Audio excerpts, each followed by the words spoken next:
Okay. All right, great, awesome. So we are here today with Margaret L. Conley. She's the Executive Director of MLC Consulting and the President of Mending Life Concepts Empowerment Group. Margaret's a licensed clinical social worker in Georgia, Alabama, and Tennessee, which I was thrilled to learn, where she provides crisis services and trauma-focused clinical therapy.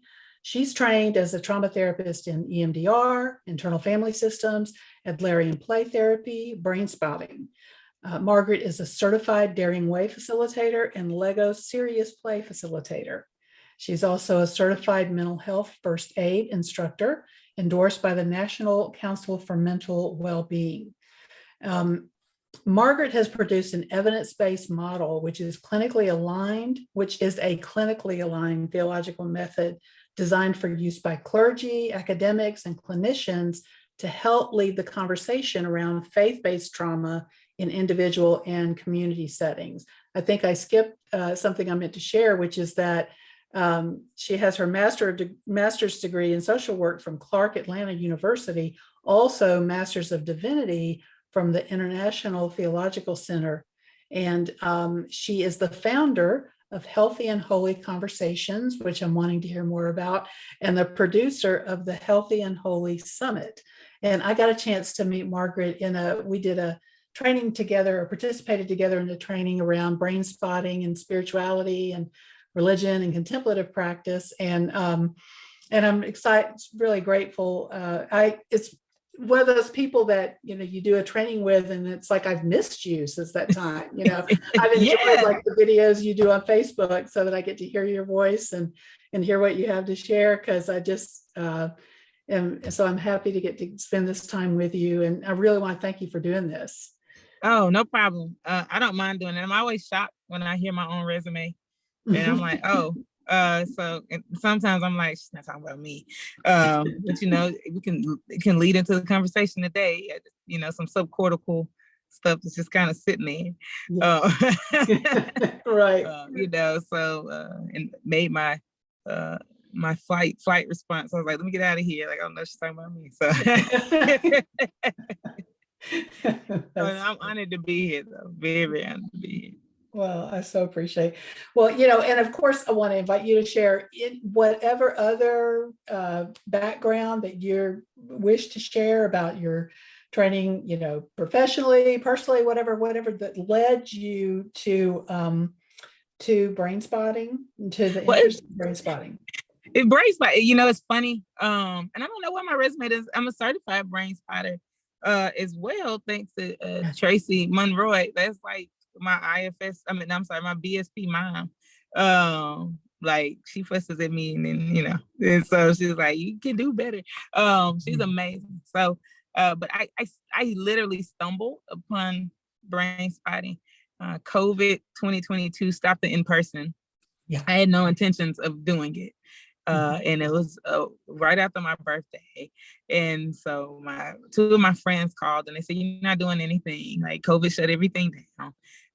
You didn't get to celebrate your birthday the way you wanted to, because I was in LA and I had to fly back in because everything was like shut down. So I had 24 hours to get home, and like, if you miss this flight, you're stuck in LA 2 weeks. I can't afford it. I cannot afford to live in LA for 2 weeks.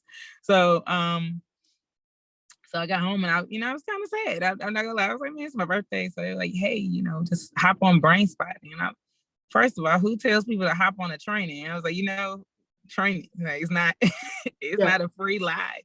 But I did. My mom and everybody already sent me my like birthday cash app. So I took my birthday money and did brain spotting, and that is a wrap after that. I'm now phase 3 trained.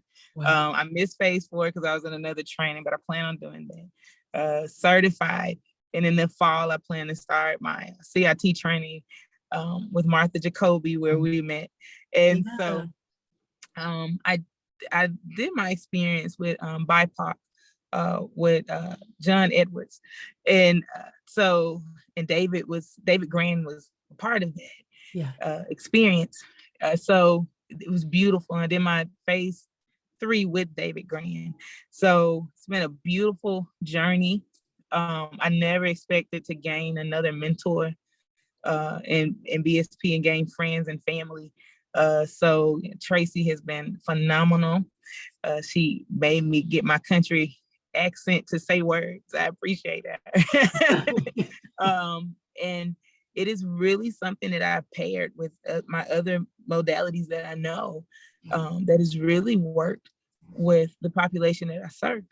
And so the beauty of working with Brain Spotting is I have a couple of clients that are neurodiverse, and stated, that they cannot regulate like everybody else, right? Mm-hmm. So neurodiversity. And I watched one of my clients I've had for 2 years, and we haven't been able to get her to regulate when she's off, So we've been able to get her to comprehend things, do things, even finishing up her associate's degree, this year, which is a big deal for her, to even stay focused and do that. And she came in the office one day dysregulated. And I said, well, let's try something. So not meaning to cuss, but these are her exact words. When I pulled up the pointer, she's like, what magical stick shit is that? So neurodiverse. So autism is real, right? So oh my God. So I was like, well, what? So she was like, what are you gonna do to me? So I was like, let's try it. So, we did it because of neurodiversity and focus. I said, we'll do an inside window. And I said, you tell me what you're feeling. And so showed her what, showed her what they would do.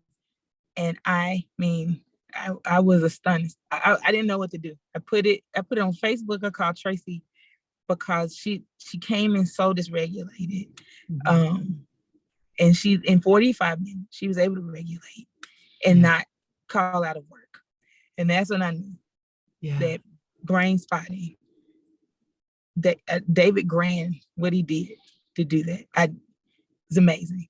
And I use IFS and Brain Spotting. Like when I found out you could spot parts, I was like, oh, that's beautiful for me. That's like the thing. Right. So those are the two things I use most in my practice now.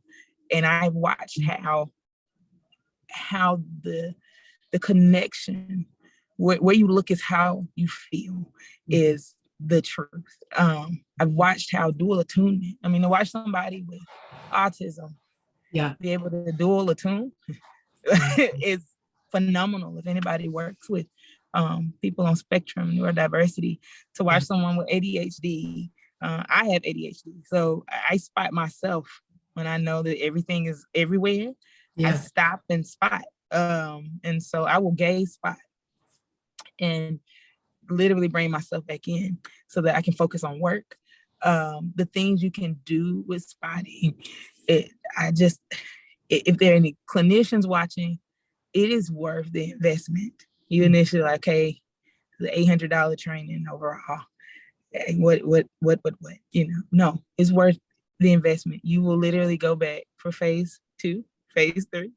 You will want to do phase 4. You will find the subsets. Of course, I work in spirituality, and to have something, I've helped. I use this in grief as well, and I've asked individuals to get something of their loved one, because they just have severe grief. And I'll throw a caveat out there: the DSM-5 actually has like a diagnosis for grief now. So I think that's neat. So, but they get the thing, the object. And Dr. Martha Jacoby taught us this. Right. And they spot the object to watch how they move. They move through that grief, and they quit skipping over it. And that object now becomes something sacred. And that is where they go back to. It's so healing when I know after 3 years of trying to help one person, she struggled. Like she could not. Like she was like, forget it. Every time I cry over my mom. Like doing this 3 years, and when I learned that technique, she literally was able to get through it in the session. And it was one of her mom's hats, and she was like, "What is staring at a hat gonna do?" It's her hat, but it had been in the closet since her mom passed, and I said, "Just grab it." She went to a women's luncheon and wore that hat. She said the hat kept me calm, and people came up and I was able to share in the beautiful memories of my mom versus running away and an amygdala response. She would fly away because she would see her mom's friends come. And she's like, I know they can talk about it. I don't want to talk about it. She was able to have a fruitful conversation about her mother and how her mother blessed the women that came to her. And the hat was the conversation piece. It was also what she used to stay in herself, and to stay calm. And so brain spotting again, where you look is how you feel. It's beautiful. We can use our heirlooms, our sacred relics. It's beautiful how we can use those things that nobody else knows. It's sacred. And where I look is how I feel. And it doesn't have to stay inside of the activated sadness, but it can become a resource for the beauty. That her story is so beautiful because she missed the beautiful stories of her mom. Like, these ladies are like, when you were little, blah, blah, blah, blah, blah, blah, blah, blah, blah. She was like, I didn't know that. She missed those stories because she was running away. She was triggered, so just beautiful. So brain spotting again. I thank Dr. David Grand for going with a hunch in an EMDR session and changing the world. That's beautiful. Yeah, for sure. Well, you made reference to the population you work with, and I wonder if you want to share a little bit for people who see this on the YouTube when I get it up. You're in a vehicle, so tell a little bit about the work you're doing and how mobile brain spotting is. So I work with two particular populations. My main population is crisis. So in COVID, I've literally been all over the United States of America doing crisis management. And so I can't say Dr. Frank Anderson, I was insulted. I was sitting in the training with him and he said, crisis management is not helpful. It's no longer doing its job. We need to change it. So I'm like, what? This is what I do for a living. I get on a plane. And my job is to go and help to pull back together and to bring emotional regulation to corporations, mostly blue collar, after mass trauma. And so when he said that, myself and like 5 of my colleagues were like, are you kidding me? Like, are you out there? Right. Then I had to stop when he said it. And Dr. Frank Anderson is a psychiatrist and psychologist from New England that's wrote a beautiful book, and it's an IFS book on transcending trauma. But I mentioned it for brain spotting because when he said it, I was like, well, that's mean? But then I had to think about it. The multiplicity of mind is how these two modalities work. And so when I get out to a site, you find out in crisis work, multiplicity of mind shows up. So like I'm out here now, and they had a major trauma here about a year ago. My job is kind of quirky because I after we work, I end up getting a contract to like stay on. So it's because I've been able to use these modalities to regulate these types of systems, and they come the multiplicity of mind here is I have a work mind. I have a family mind. And then I have this mind I no longer want to see, which is all the images from what they experienced. And so work mind does not want to come and talk to me in a room, period. Not at all. They're like, no, you're crazy, doctors with these things. I don't want to come talk to you. And they laugh with me, And then you will find the ones who are really stuck in family mind. Like, I got to keep this job. So can you help me? Can you help me not be crazy when I come here? Is literally what I get. And so they want to regulate, but quietly, because I don't want anybody to know I'm dysregulated because I work in a factory or I drive a bus or, this is what I do. I can't let anybody know. And then we get to that place of the wound of what they saw.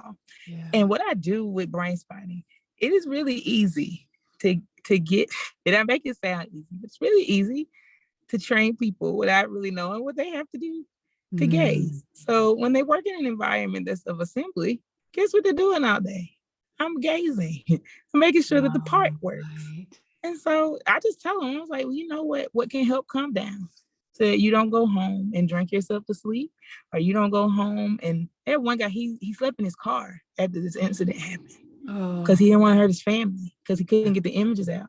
yeah. And he said, I'm emotionally hurting my family. So I just sleep in my car and then I just Oh. get up and come. He said, I wait and see, I watch my wife and my kids leave and I get in bed, I come back to work. And I told him, I said, how about in the area he worked in?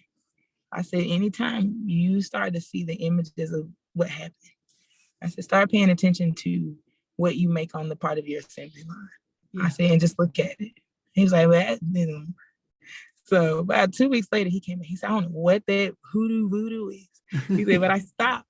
He said, and I literally home back in. He said, not cry. He said, nobody stops me. Yeah. He said, but then I get this notion. He said, because then I look at another part. And that's how I'm doing it. I said, then switch and look at another spot. He said, I get happy. He said, I actually walk in my house. I slept with my wife. I got in the bed. She was like, what have you been doing? Who is this? Yeah. You know, he said, I hugged my kids. And I cried. I held them because the incident happened like in May. Yeah. And he hadn't been in his house like May to July. He didn't go in Oh there. my gosh. Yeah. And he said, I held my kids. He said, I don't know what that was. He said, I do it every day at work now. Yeah. When the image comes, I do that. So that is how you can take techniques and make them where they are palatable to people who may not understand the jargon. Like if I had said, hey, I'm gonna stay behind the teller to comment and watch you do, like he was like, what comment? You know, so Yeah, right. You know, or pull out a pointer. Look at my pointer. Like, why do you have a pointer? You know, at a metal, we metal man. Like, why you have a pointer? You know, so right. So, but to get them to use what's in front of them, to find and their to spots. get them to use the tools, yes, and find response. This man at work gauging in on melting metal. Yeah. He was able to get in his house, like not just come to work. He knew he had to come to work because he had 2 kids and a wife. I gotta pay. I gotta use money so I could pay my bills. Yeah. But no, when he did that, he said, no, but I'm paying bills because I love these people. How can I get love back to love these people? So he resourced. And that is how I've used it. I've used it in California at an incident, Alabama at an incident. I've used it with Delta Airlines. You know, like, so people flying in the sky. I've used it and literally said, look at this and get yourself back. They're like, well, how is that working? I was like, this is it. I've used it with athletes who've experienced trauma. And so I always plug your brain on sports. I didn't write that book. David Grand did. That's the book that like got me to see, you know what, if I could get you to keep your eye on this tennis ball and where it's going, you have a really great game. Yeah. When you're dysregulated. And I was like, yeah, you will, you know. So so I've had tennis players to come through and they literally spot when they're dysregulated. And they keep their eye on that. When he keeps his eye on his racket, it's part of his racket. To bring himself back in. And so his thing was big. He was like, I gotta make a particular rank amongst my sports association to stay active. He said, I'm off and I can't focus. He was in a relationship that he didn't know how to get out of. And so we worked through it, we spotted. And I said, now I'm not gonna be with you at this match. I said, but what can you look at? What relic, what sacred thing can you look at? He said, my rack, you know, so it's a spot on my rack. And he texted me, he said, oh my God, that worked. He said, because I really went into the relationship before the match. He said, I got out there. He said, I know my coach was like, what is he doing?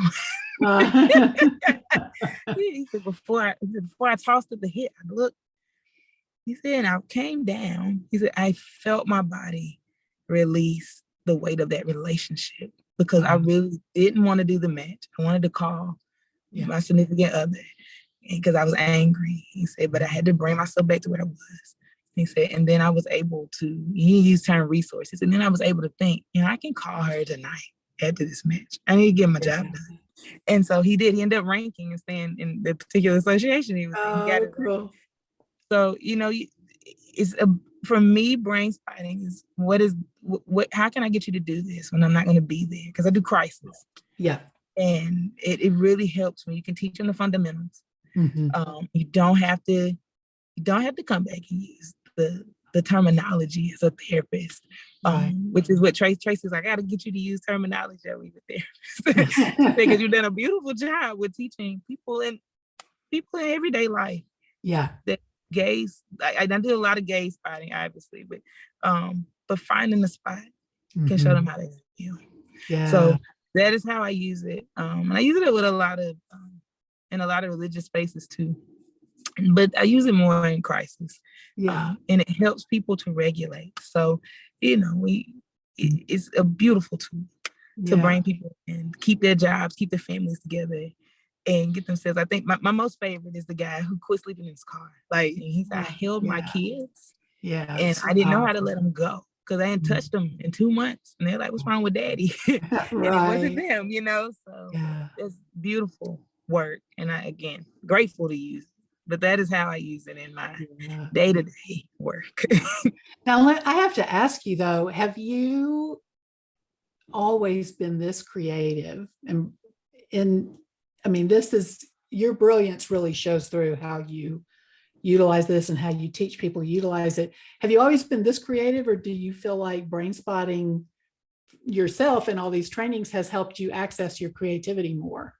I think the trainings definitely have increased my creativity. I sit in the energy of creativity a lot in these environments. There's you really have to think about it. Like, you're walking through a hot furnace.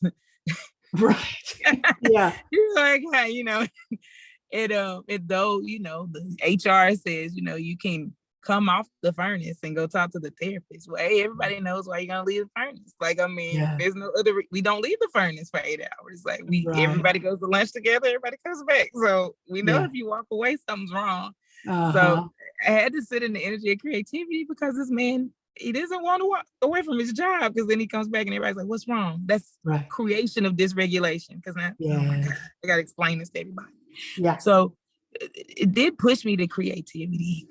But I came up with a method. And so it's evidence-based, and it hadn't went through SAMHSA or anything, but I used all evidence-based models and I compiled them to work. Thank you, Clark Atlanta, for letting me know, the site.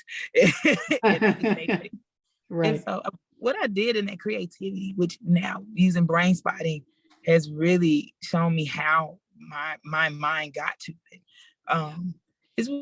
Some people cannot actualize, and some people can't see their needs beyond their base needs. And so, listening to David teaching and listening to John, I was just sitting in that first phase 1. And I said, oh, that makes sense. When they cannot. And so here's safety. Safety literally is going to be contact with eyes. Yeah. And then my body's going to feel it. And so if I'm on Maslow's hierarchy of needs, like the man who slept in his car, I know for a fact, keep base needs going, I got to show up to this job where the horror happened. This is all I got. Yeah. And this is how my family lives. This is the income we know. I can't just quit, And so I got to show up to the heart. But he did not have emotional safety, period. Came here. He worked dysregulated. Yeah. And the only thing that kept him here was the check. So anytime he would hear a sound, anytime he hear a ding, that reminded him of that night, dysregulation. Yeah. So here's where I saw brain spotting doing its best work. Midbrain, the subcortical is holding all of that, because your eye, or the optical nerve, is the only thing that travels through brain. And so, every time I see this place, eyes are going. I don't want to be here. you know. And so fear is what regulated him. Fear of loss, fear of losing all of that bottom line base need. I'm gonna lose my family. I'm gonna lose human connection. I'm gonna lose food. I'm gonna lose water. So that should not be the thing that regulates you, is fear, because now everything you do is out of fear. You will not be emotionally safe. So finding that he wasn't emotionally safe, which he wasn't socially safe, he quit going in his house. Yeah. So now you're disconnecting from your family, and regulated distance is coming because of a fear that if you lose everything based on something you didn't even cause it happen. Yeah. So, you got this space is interrupting his family. And then he's not physically safe. This man's sleeping in his car. Yeah. Not physically safe. Right. I live in a rural area, it's a rural area. But I don't care, you don't sleep in your car, So Right. not physically safe. And I'm assuming he probably wasn't eating well. Couldn't convince me he was eating well because he wasn't walking in his house to eat. Like he wouldn't go home. And so in that case, spirituality, from the thought of Søren Kierkegaard, which is the totality of self alignment, no way.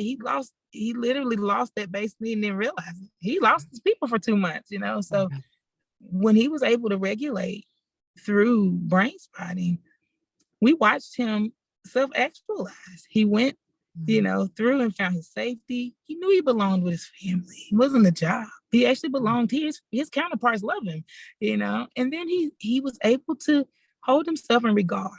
I didn't cause the incident to happen. I did witness it though. Yeah. And so it is my duty for myself to care. And then if I care for me, then all the things I'm worried about on the bottom, they will absolutely be taken care of. And we were able to do that through him understanding the simple parts of brain spotting. Like no big words, no anything. And we watched him transcend back into a space of being able to see himself and his base needs met, his safety's met.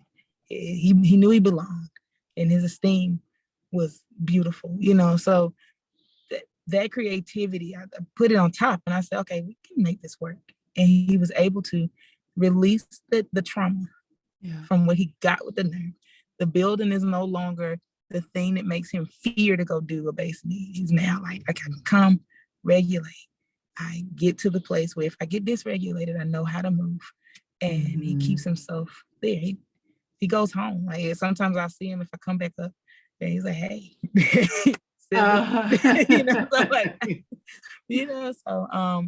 And just the things that the objects that people hold dear. I had one guy, he loved Legos as a kid. So here's this part that came up. So here's IFS and brain spotting working together. He's dysregulated, sitting with me. And sometimes I bring Legos with me to like factories because they use their hands. So, put stuff together. And I work with a lot of men. So they normally need something tangible because they're already the stigma of men like losing their mind. So have it. But he literally went into a kid part. And I'm like, oh.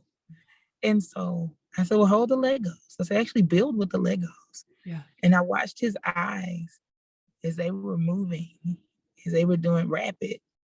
I watched him regulate on how he built.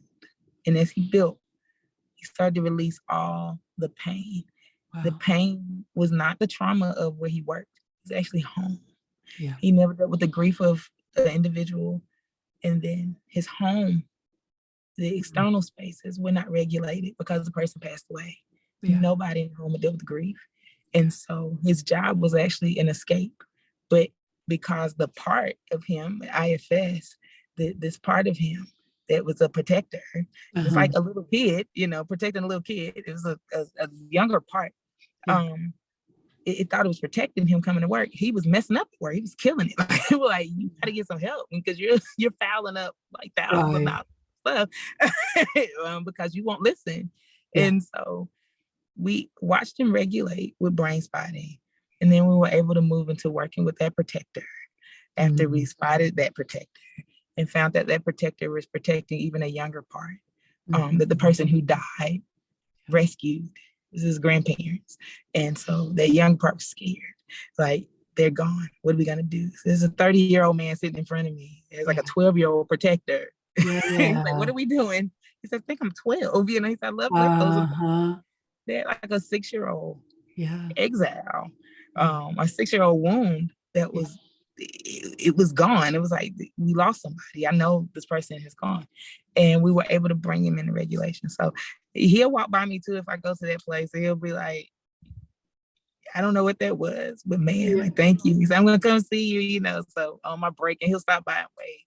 And he talks about the components of what happened and how he's still doing and practicing. So the creativity had to come because most people, even the people I work with at Delta, like my managers there, the clinical supervisors there, they were like, how in the world are you using this stuff? The people requested you. Like, yeah, well, how do you have time to do a brain spotting session in a 40-minute consult? And I was like, well, creativity, so, Yeah. and this is what we have to do. Even the music, I have, I put it on my iPad in the rooms I sit in. Yeah. It like bounces off the walls. So like it's factory. Yeah. And so it like hits the ear both ways. Yeah. And so what music is this? It's like it's bilateral. And I was like, you can look it up on YouTube. And they're like, oh God. Yeah. So it's just the matter of looking and seeing. And I can say that brain spotting, because I'll go to places. I have to be honest.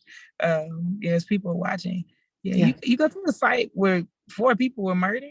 Please understand the therapist is just as dysregulated. Like, I don't, I have a bunch of questions. Like, why you trust me? Why'd you call me? That comes up. And so I too have to have, something for myself, and then I can transform that into helping the clients on the site. And just to know that the optical nerve is the thing that can get me to where I hold trauma. And I can get that to come out and resource something in to keep me regulated is beautiful. So the creativity, I always try to be creative. Truthfully, I never wanted to be a therapist. I just never wanted to do this. I just thought I would go and I would do brief interventions in ERs, because I started out as a crisis therapist for ERs. So you just do the trauma assessor. So I was like, yeah, I just do these assessments. I'm fine with it. And my mentor, Emotional Gittleson, I throw him out here. He was like, you need to pass your exam. I was like, well, he said, you're my only supervisor that doesn't have a credential. So I was like, yeah, but you got a LCSW, and in Georgia, LCs can manage. I was like, you sign my paperwork. He said, no, I'm not offering for you to take the test. You need to be credentialed. So, and that's how I got here. I was like, I don't want my credential. He was like, no, I'm retiring. You have to get your license. So I think it enhanced my creativity. Because without it, I don't think I would be as creative to know, like, let's find an object. And, what's the thing? Right, and use that. Yeah. Yeah, I wouldn't, but well, and as you're talking, I'm really thinking too about how much, like, how trauma is born out of impossible situations, right? Yes. But so is creativity. We get cornered in these impossible situations, and we come up with a creative solution. And so because I work in the religious side and the spiritual side, and I have to separate them because I work a lot in Black church, and so a lot of Black church is religious, and in the tradition of it is safe. And so in the next 3 weeks, I'm going to be presenting on this disassociation as a protective factor for African Americans. And so, and what does that look like when we actually go for trauma and we move into creativity? And when you see how those who were enslaved took trauma and made it into like a blessed, sacred space when they could get together, then you can't do anything but to come back. Tracy Monroe, she has, I hadn't even been able to take it, but she's my mentor, so we talked through it.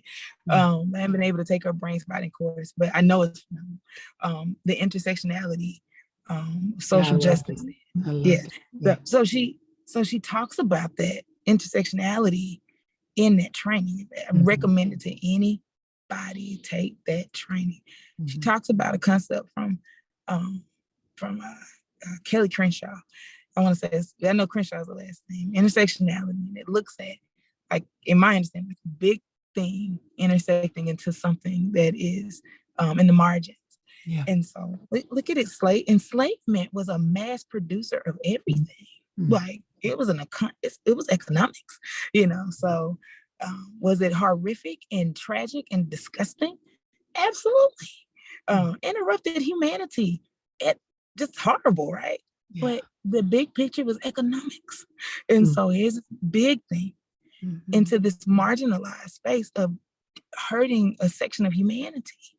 And you watch that section of humanity take that trauma and build an entire healing space for themselves. And so you see that. What? Like, so Black church and Black spirituality, a lot of people are like, well, no, there's only one God. We got to honor that one God and we got to come together. But I advocate for Black church. I'm like, well, Black church isn't what you think it is. It was a safety mechanism built for enslaved individuals. And so how do we move that? Well, people are still enslaved in mind. You will watch all ethnicities will use principles from Black church. Yeah.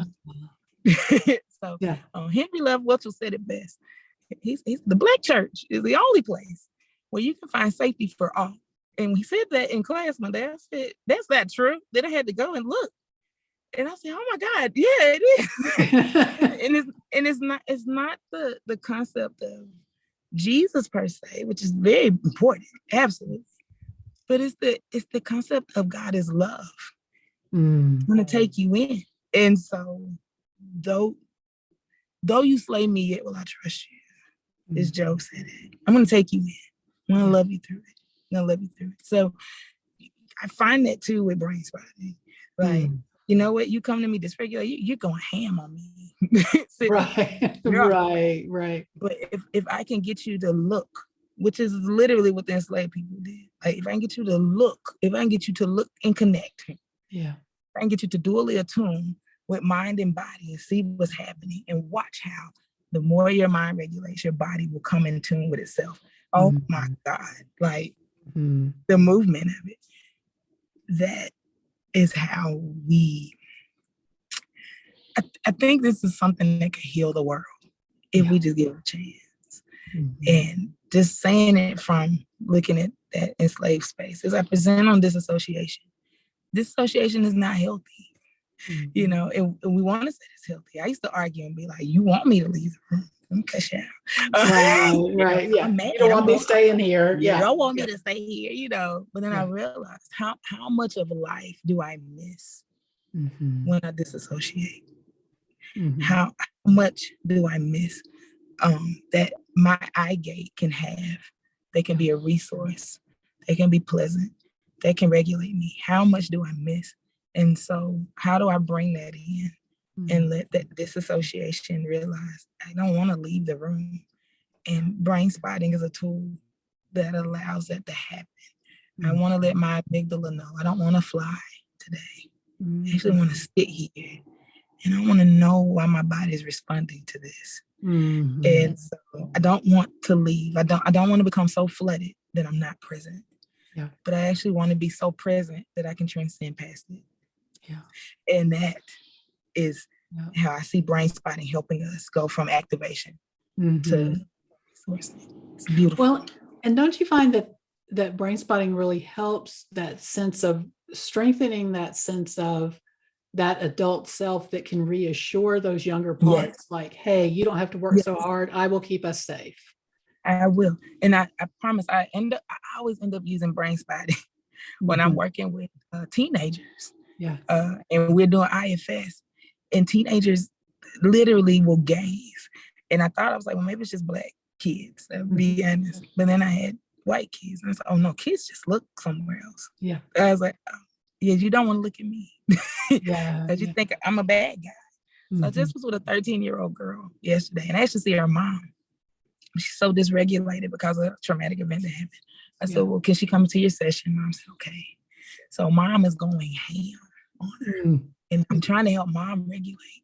And I was like, let her be. So she didn't want me to see her face. So she moved the camera up and it focused in on her bonnet. And she made sure I saw the bonnet that was on her head. And I said, whatever you're looking at, keep it there. And she was, I don't want you to see my bonnet though. So she moved the camera down. She was like, but she still showed me her eye position. Her eye position is low and down.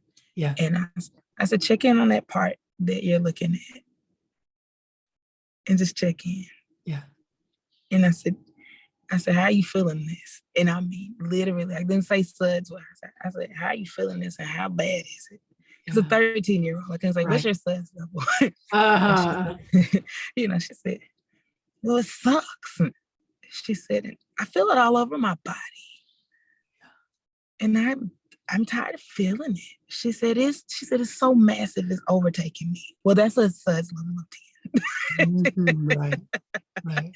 So Yes. and I said, well, just keep looking. I said, and that little part of you that is angry right now, I said, just let it be angry. And her mom was like, she can't be angry. I said, no, let it be angry.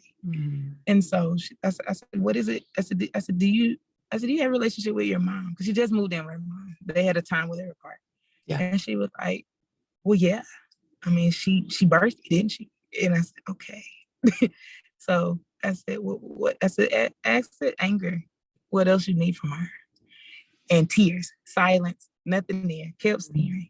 And then I knew when she had worked through the activation, she looked up at the camera and I said, hey. And she was like, oh. And so I was like, thank you, teenager. I said, hey, how about you help your mom do homework?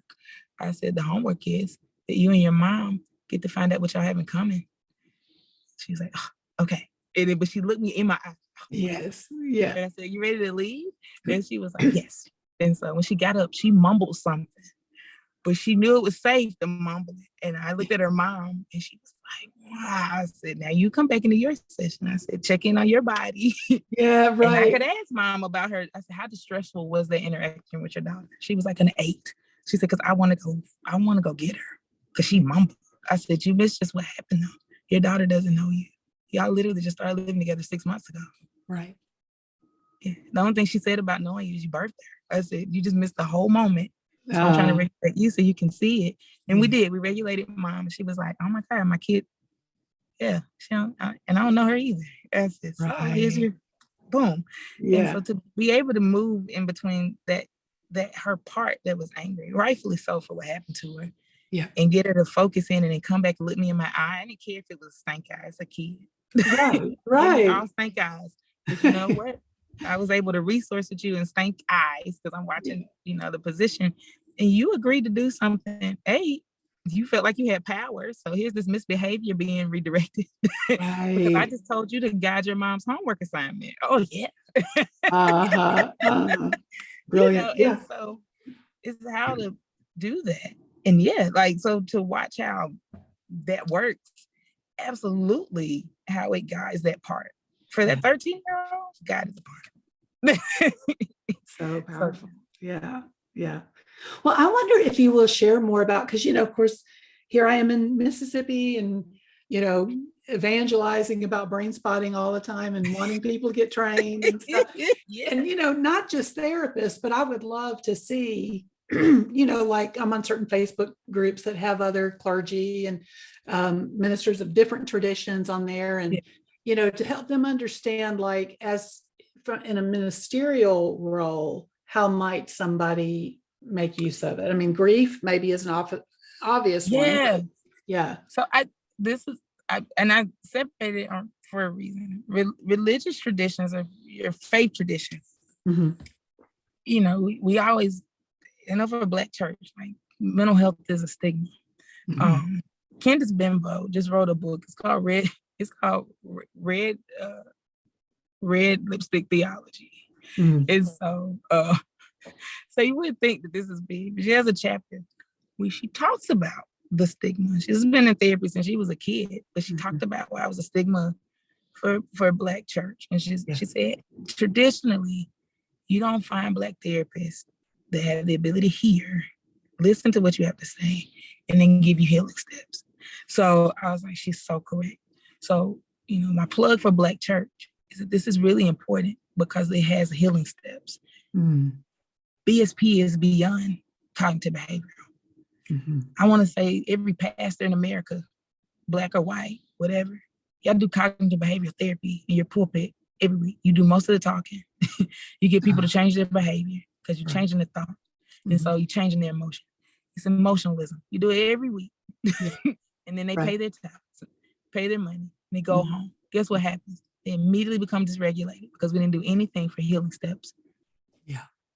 And so, not saying CBT, thank you. Like, we wouldn't be here without CBT. We wouldn't do anything to create healing steps.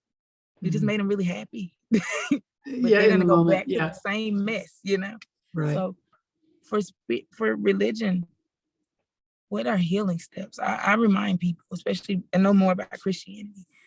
Christ had anxiety, and people are like, no, he did. Yes, he did. He's in the garden getting ready to die, and he's sweating and crying blood. That is a physiological disorder caused by sensitive stress. Yeah. Oh my God, that he had to work through. We watch healing steps in that chapter. One, he asked, is there another way for me to get out of this? There was no CBT situation. Christ had to sit in that space, and I just imagine he had to gaze because the answer was no. But I still got to follow through with it, you know. So what was he able to focus on? He was able to focus on whatever he looked at and encounter the journey, which is what we're asking our clients to do with BSP, because the initial view of that journey was ugly. It's so ugly. The encounter says that he sweat and cried blood. That's an extreme stress. That's anxiety at its max, right? So where your body is, your capillaries are just busting on sight, you know, so that's high.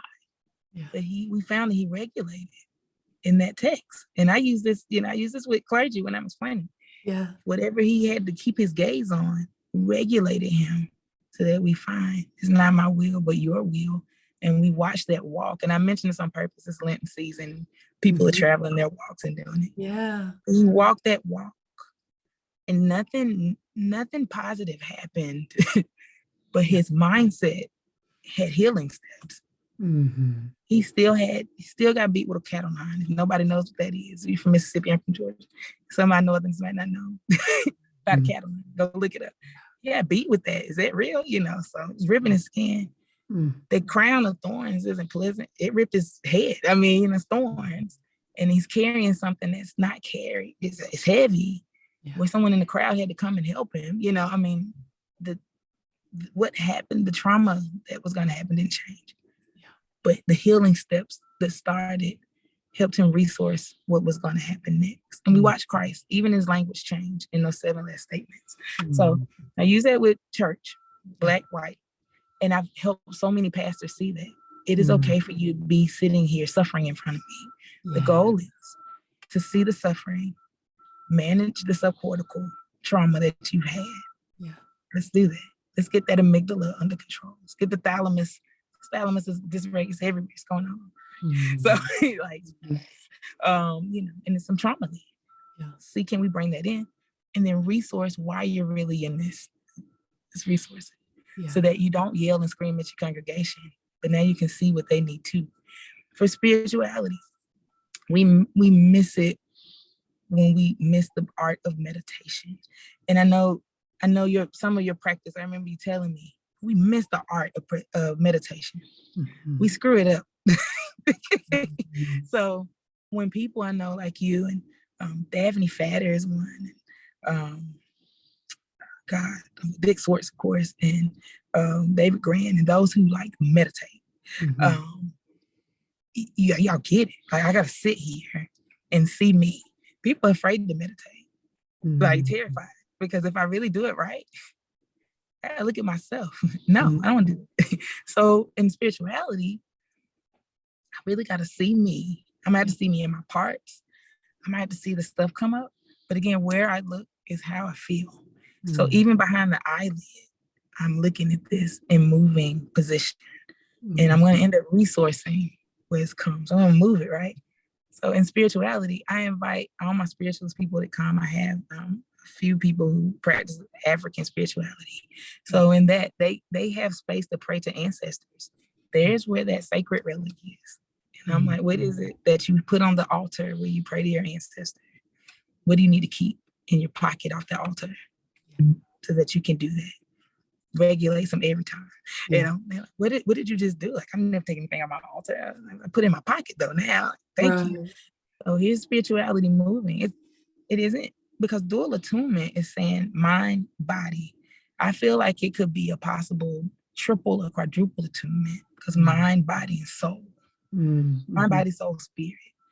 If you do brain spotting, the eyes are the windows to the soul. I'm looking in your eyes. And then I look in your eyes, I'm going to see your heart. And I'm going to see your heart space. And that's how, I identify as Christian. That's how God sees us. God knows your heart.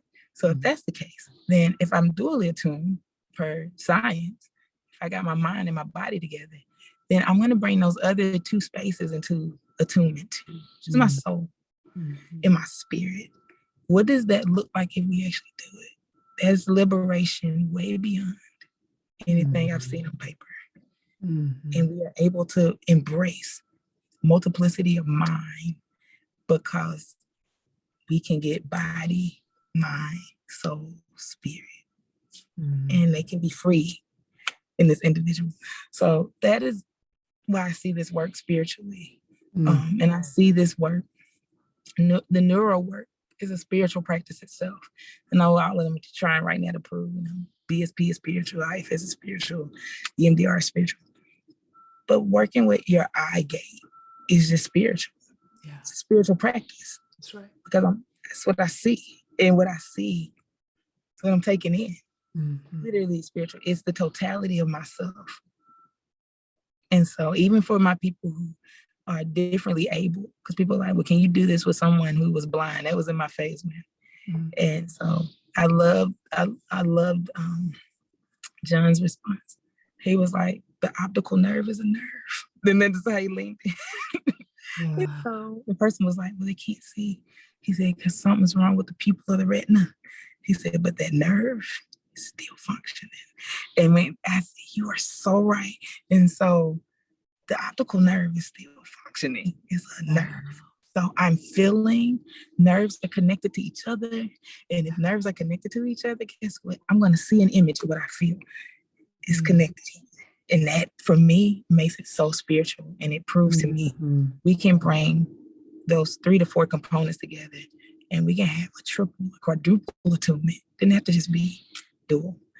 And if those who want to practice and see self can do that, then we can spread that gift to others. Beautiful, beautiful. Will you, just kind of by way of wrapping up, will you tell us about the conference you have coming up, and if there are people interested in attending or whatever, how? So the Healthy Holy Summit came out of Healthy Holy Conversations. So I explained both. And people will be able to buy their early bird ticket April 15th. They had to move everything up because of some stuff that happened with family. But I will explain this. It's beautiful. Healthy Holy Conversations started as a rant. And the founder of BTR at the time was mentoring me. And I was just going off. And so she was like, oh my God, that's something. She said, let's fix it. And I was like, I don't know. I said, I'm just really angry. She was like, yeah. She said, and it's righteous. She said, so let's fix it. So Duran Young got me doing Healthy Holy Conversations. In a sense, we really don't talk, but I have to give her credit for that, because she was like, she said, I listened to that rant, and that's how I figured out who Margaret Conley was. She said, I know you were, but I sat one night, listened to a rant, and the rant was beautiful. And so the conversation is geared towards millennials. Millennials are not young. I just want to put that out there. We're old now. Yeah. But it's geared towards spirituality and emotional wellness. And I look at the intersection of that, spirituality and emotional wellness in the Black community. And so it's healthy in that this is an offer for us to be emotionally well. We don't have to be dysregulated to be in righteous indignation about pain that we're sitting in. Because they cannot hear, nobody can hear you when you're dysregulated. They think you're crazy. They want to change you for real. Like, you're just going off. But if you can emotionally regulate, then people can see that spirituality space that you're speaking to, which is you. You're just talking about you. And we can embrace emotional regulation and emotional wellness with the totality of self in the Black community, then we can be heard. Does not mean, just like Christ still had to walk, doesn't mean there's going to be a fairness, but now I can be heard. We watched civil rights leaders do this. We watched them. Bayard Rustin went to jail for being a gay man because it was illegal in the 50s and 60s. He became a writer and one of the spearheads for civil rights movement for King. You watch Bayard Rustin regulate. If you go to YouTube, you guys don't go see any of his interviews. He regulates himself throughout. Did he call it brain spotting? He had passed away long before brain spotting came out. Did he call it IFS? No, but he knew that. So this is a natural gate for us Yeah. if we can embrace it and not take away. So the goal in the conversation is to be heard, that I don't have to separate out of my body in order for me to have emotional wellness, because that's the offering in the community. So the summit came up. And again, Kristen, you could laugh. This is fun. I didn't want to do the summit either. So I was supposed to do it last year. And I was like, I'm doing it. And so my friends were like, can you please do it and bring people together so that the community can see different levels of spirituality and emotional wellness? And I said, so in December, my friend looked at me and she said, no, for real.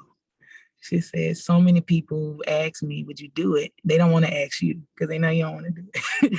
So I said, so they sent you to me? And she said, well, yeah, I'm kind of like the spokesperson. So Carmen Jimenez Pride, I was like, why? She said, no, people were asking me. So the goal, the summit is in October the 20th through the 23rd. Tickets will go on sale April 15th. Early bird rate, and you'll see the transition. And we will be offering CEUs. That was the only reason they got me to do it. So I said, well, will somebody provide CEUs? I said, I'm not doing a summit unless people get something out of it outside of just giving money to it. And so, because I hate that. So CEUs will be offered. But we're going to talk about the intersectionality of spirituality and emotional wellness. Mm-hmm. Those who are sitting on the panel, I don't want to announce it. I have some confirmations, but I want to make sure they get their letter before I confirm them on this platform. But they have.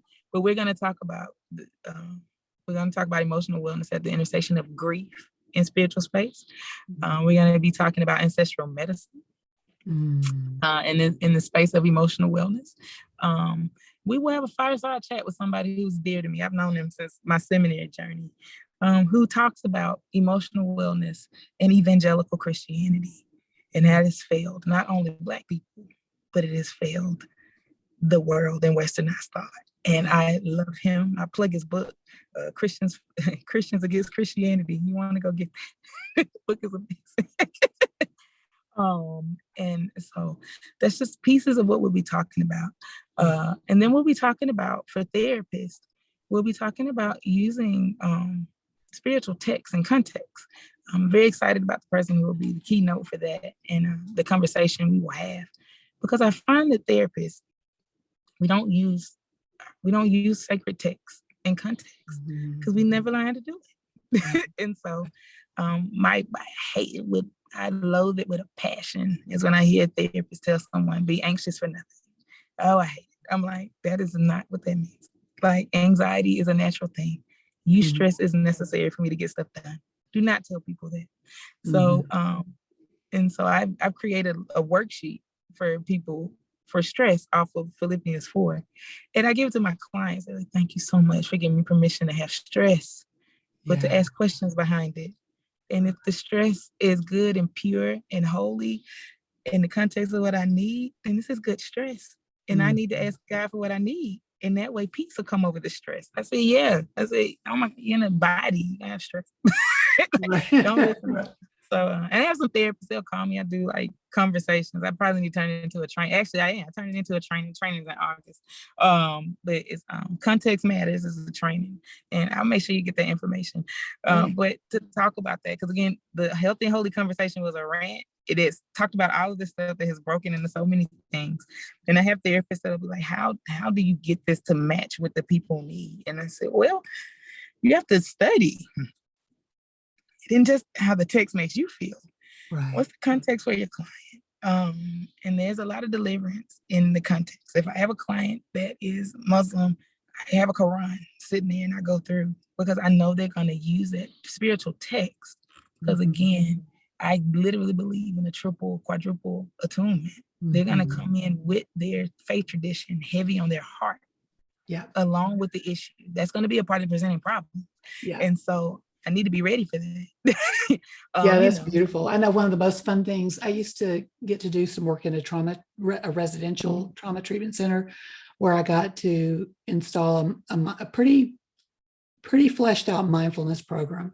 And one of the happiest things I got to do on a regular basis was help people identify where mindfulness training is in their own faith tradition. Right. And they were like, oh, it's there. And they felt so that they felt like not only could they do this without being disloyal to their tradition, but their tradition was actually more helpful to them than they ever thought Yes. for every day. So Yeah. I love it. Oh God, we need to get together, like the come up with Christian Salem. Because somebody asked me the other day, they were like, we're talking about multiplicity of self. Yeah. And they said, that's not biblical. I said, well, as a Christian, I said, if I serve Father and Son and Holy Spirit wrapped up in one, Right. what does that mean? Oh, it was a pastor. He was like, I was like, Father, Son, Holy Spirit. So he was like, that is not multiplicity of self. I said, well, if you telling me Father, Son, Holy Spirit is all in one, that sounds like multiplicity of self. Right. And so he went and read Falconer. He went and read something from Falconer. I thought it was funny. He texted me back and he was like, oh, I hate you. He said it literally is multiplicity of self. I said, yeah, but I'm glad you went and looked at a scholar. I'm not a scholar. I said, but you did go to the right scholar who helped you out. And I said, so you're not wrong. Yeah. For telling your congregation that they can work on parts, that they can work on this midbrain trauma. Like, it's not wrong because they need to. It's probably why Sally's popping off on you at the church. So, right. He was like, never saw it until you said it. So it is teaching people where they can find this in the faith tradition, and teaching people how they can still remain faithful to themselves and faithful to who they see as higher power, even if they don't ascribe to any religion or any religious space. Right. They still ascribe because they have to embody to spirituality, which is the totality of themselves. And so you are spiritual because life is spiritual. So you don't get to separate. Yeah. I love that. I think that's a great place to close. Thank you so much for doing this with me. Yeah. You're welcome.